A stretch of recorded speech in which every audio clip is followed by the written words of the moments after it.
From the national headquarters of RT America in our nation's capital. Hello again, everybody. I'm Rick Sanchez. There is talk this weekend of a showdown in Venezuela as supporters of President Maduro and supporters of the U.S.-appointed President Juan Guaido gather at concerts and rallies for their respective causes. The U.S. points to the economic suffering of the Venezuelan people as the reason for intervening in Venezuela. And certainly the people of Venezuela, especially the wealthy, are living way, way below what they once were accustomed to. After all, the rich and the upper middle class in Venezuela once lived lives complete with servants and country club memberships and a Lincoln Continental, they used to say, or something just like it in just about every garage, right? But here's what we found when we looked at the other half of Venezuela and how they lived.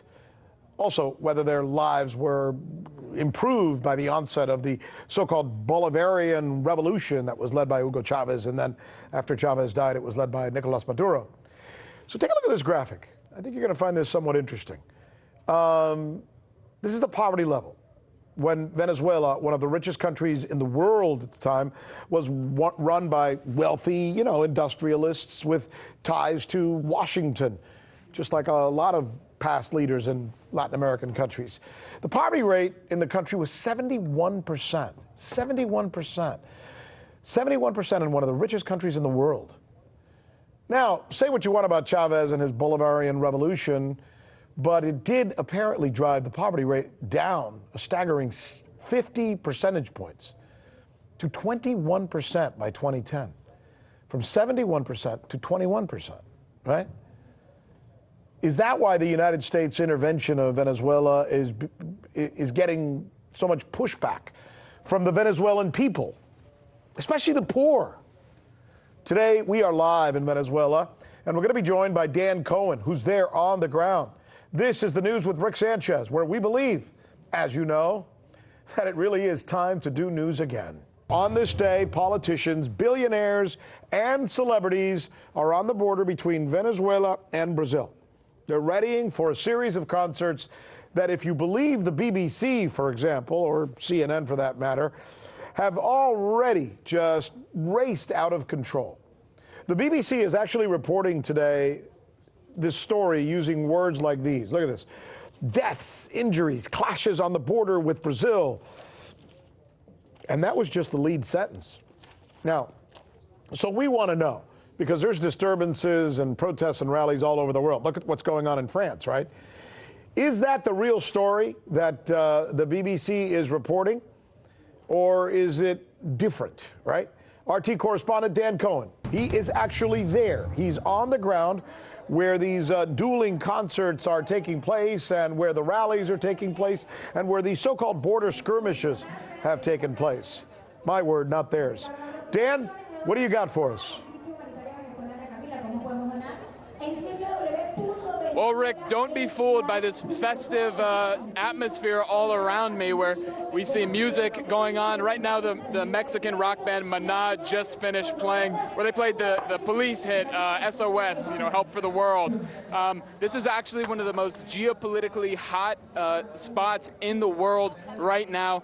Behind me on my right, you can see the Tienditas bridge crossing between Colombia and Venezuela. I'm on the Colombian side where this concert is happening. It was organized by Richard Branson, the British billionaire. Let's take a look at what he had to say.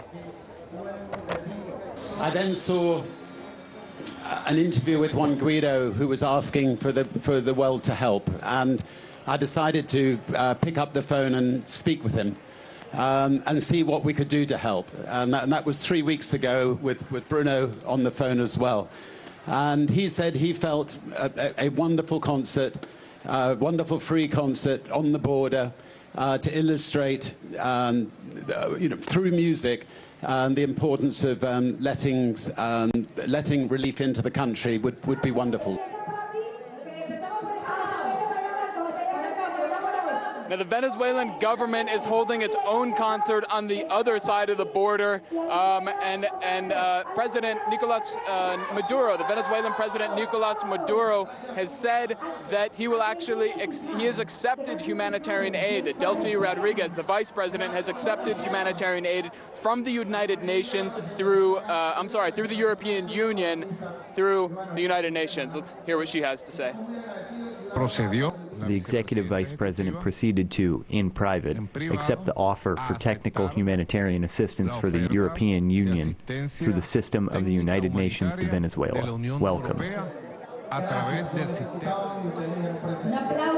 The Venezuelan president, Nicolas Maduro, has also offered to send aid to this side of the border in Colombia to the impoverished residents of Cúcuta, the local city, which is actually the fourth most impoverished in Colombia. The Colombian president, Iván Duque, has rejected this aid and has actually beefed up security on this side of the border. Now, the humanitarian aid that the U.S. It has in a warehouse just off to my right is said to be worth $20 million. Now, that sounds like a lot of money to you and me, but that's a drop in the bucket when you look at the $38 billion that U.S. sanctions have cost Venezuela.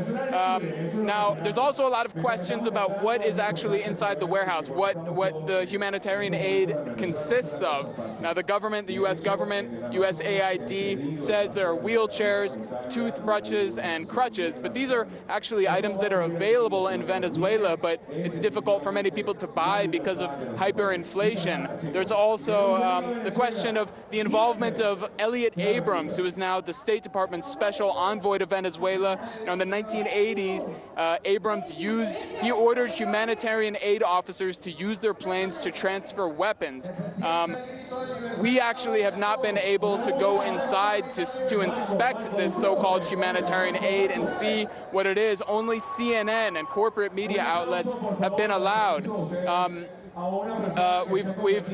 There's said to be mass protests on the other side from opposition lawmakers aligned with Juan Guaido, one of whom said that it's actually more important than the humanitarian aid is ending the dictatorship of what he called the dictatorship of Nicolas Maduro. So, this looks like a very festive atmosphere, but there's been, and some people are certainly here just having fun, but there's also a very heavy political ideology here, a political pretext. We've heard a lot of cursing of the Venezuelan president, and this is one of the reasons that the Red Cross and many other major international humanitarian organizations have refused to participate in this, saying it is, in the words of the Red Cross, not humanitarian aid. So they've also joined the Mercy Corps, and who said this actually violates the principles of humanitarian aid in terms of impartiality and not causing creating suffering to human life.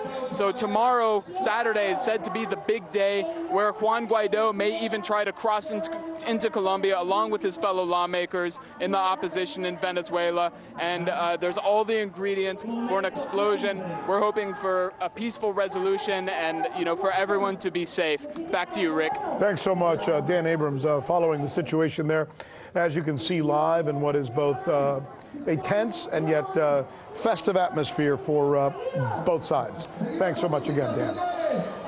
I'm Rick Sanchez. You found us on YouTube, and that's awesome. But you know what? I'm also live every night at 7 and 8 p.m. Eastern on DirecTV and Dish and cable and satellite, the RT app, and Pluto TV. I'll see you there.